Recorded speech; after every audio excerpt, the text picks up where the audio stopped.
লীগ পর্ব শেষে আগামীকাল থেকে শুরু হতে যাচ্ছে ডিপিএল এর সুপার 6 পর্ব।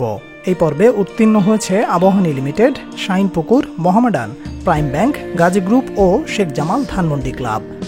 ক্লাব সেরার দৌড়ে আবাহনী লিমিটেড এগিয়ে রয়েছে জানা কথা, কিন্তু সেরা বোলার ব্যাটারের তালিকায় থাকবে কে? শুরুতে বোলিং নিয়ে আলোচনা করা যাক।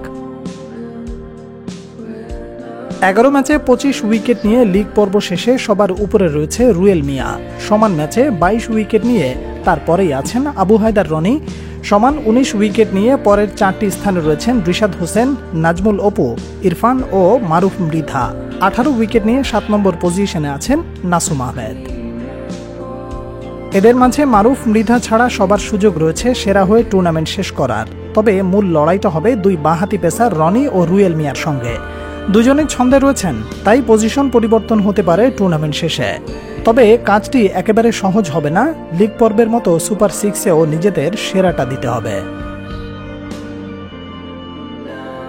এ দুজনকে টপকে যাওয়ার সম্ভাবনা রয়েছে শুধুমাত্র নাসুম আহমেদের। অন্যদিকে রিশাদ 8 ম্যাচে 19 উইকেট শিকার করে 3-এ থাকলেও জিম্বাবুয়ে সিরিজের জন্য সুপার লিগের 5 ম্যাচ খেলার সুযোগ হবে না। তাই বলাই যায় 2 অথবা 3 ম্যাচ খেলে সবার উপরে থাকা এই লেগ স্পিনারের জন্য একটু কঠিন হয়ে যাবে।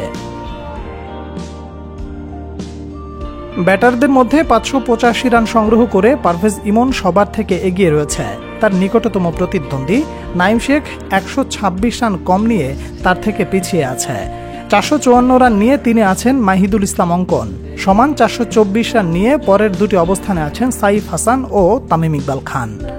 এদের মধ্যে ইমন যদি টুর্নামেন্টের শেষটা শুরুর মতো রাঙাতে পারে, তাহলে তাকে স্পর্শ করার সুযোগ নেই অন্যদের।